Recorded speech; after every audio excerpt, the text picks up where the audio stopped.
Good morning, everybody. Good morning. It's Detective JPR, because today we're investigating the curious case of the Detective Pikachu series. Despite being one of the newest spin-offs in the Pokemon franchise, this game, and movie by extension, has had an incredibly long and rather strange history. But to understand where we are at today, let's first take a look back on Detective Pikachu's rather dubious tale.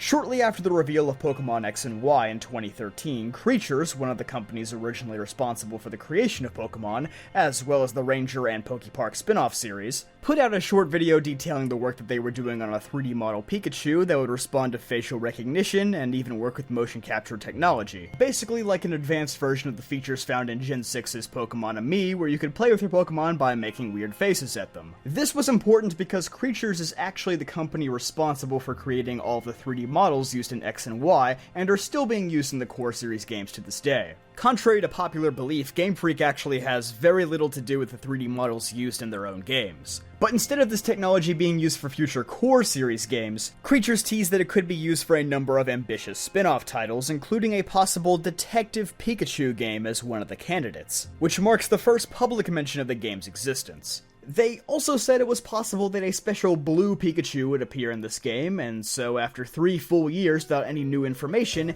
many people believe that this ludicrous idea for a game must not have made it past the planning stages. But all of a sudden, as part of the 20th anniversary celebration in 2016, it was revealed that Detective Pikachu was alive and well, as a rather mysterious live-action trailer greatly resembling the one that we just got for Scarlet and Violet a few weeks ago was dropped in January. The game would be released not as a full finished project, but rather dropping in chapters on the Japanese eShop only, starting in February of that year. The game would also be titled Great Detective Pikachu: The Birth of a New Duo. Only the first 3 of 9 chapters would be released though, as the game quietly faded into obscurity for the rest of the year. However, in April of 2016, reports were beginning to rumble that Legendary Pictures was interested in working with the Pokemon Company on creating a live-action Pokemon film, with the source material not yet being determined. But by July later that year, it was revealed that Detective Pikachu of all things would be the basis for the plot of this film.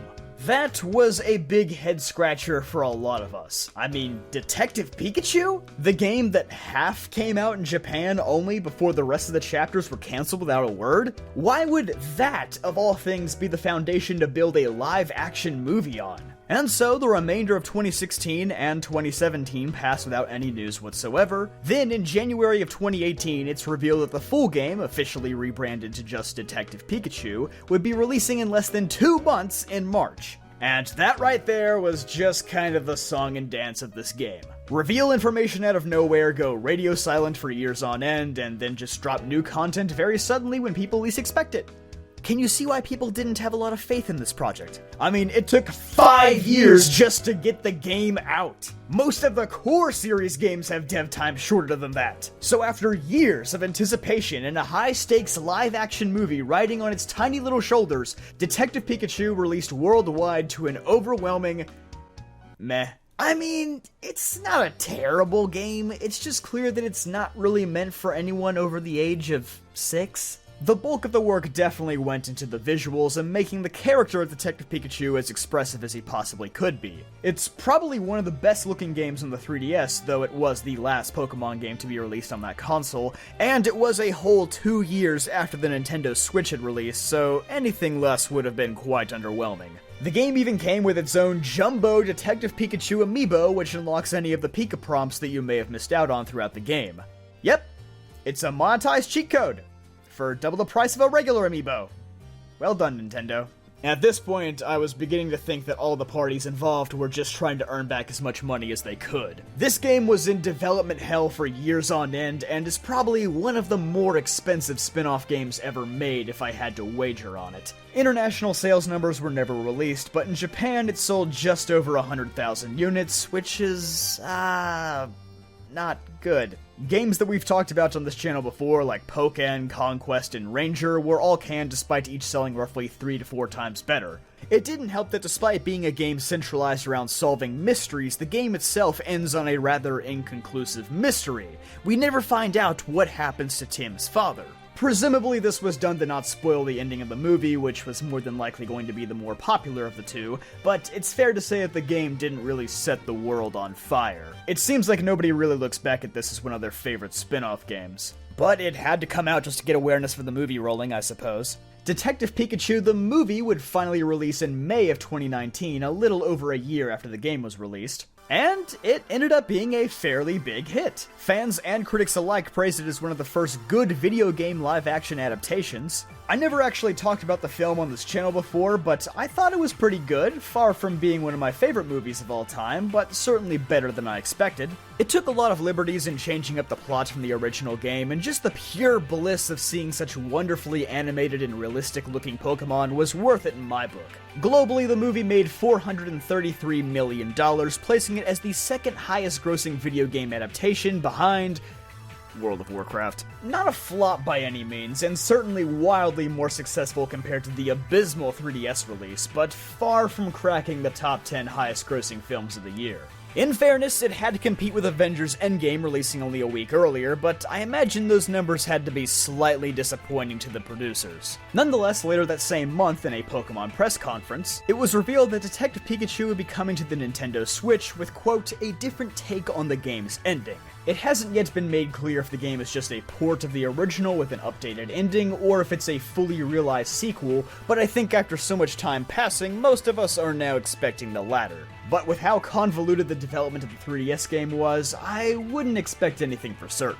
It's entirely possible that, like the first game, it's being intentionally held back to release closer to another live-action project, but even on that front we've heard some conflicting reports. In January 2019, months ahead of the movie's release, it was reported that the sequel was already in development, with a director and scriptwriters already being hired. However, in a very under-the-radar interview in May 2021 with lead actor Justice Smith, he was much more pessimistic about the chances of a sequel happening, saying, quote, I think we just have to kind of bury our hopes. I don't think it's going to happen. I really hope so, though. So, it's entirely possible that the producers got a bit ahead of themselves in 2019, and after seeing the final box office numbers, they decided to cancel the potential sequel. But what if it's the other way around? What if it's not creatures waiting on the producers of the film? What if it's the producers waiting on creatures to make the next game? Plus, I'd take this Justice Smith interview with a grain of salt. Most Hollywood actors, that aren't named Tom Holland, will be a little more close-lipped about the plans of their future movies. Nobody wants their next multi-million-dollar movie to get leaked to the public in a random interview.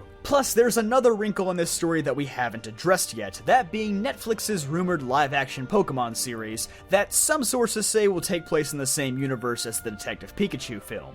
These reports have been floating around for about 8 or 9 months now, but it's very unclear how much progress has been made, or if it's even a done deal. I don't know if they're serious about building a bigger MCU-like world with shows and movies that tie into each other with very specific release windows, but if they are, it could be another piece of the puzzle. Regardless, aside from that interview with Justice Smith last year, news on Detective Pikachu has been incredibly scarce over the past 3 years. That is, up until only a couple of weeks ago, where the Creatures recruitment site put out a statement where one employee said that he is responsible for programming the sequel for Detective Pikachu, seemingly indicating that development is still ongoing. If they're still trying to tie the game and the movie together, it's possible that this delay is just due to there being a lot of moving components, but really, as we've seen throughout this video, the development of Detective Pikachu has pretty much always been this way since it burst onto the scene in 2013.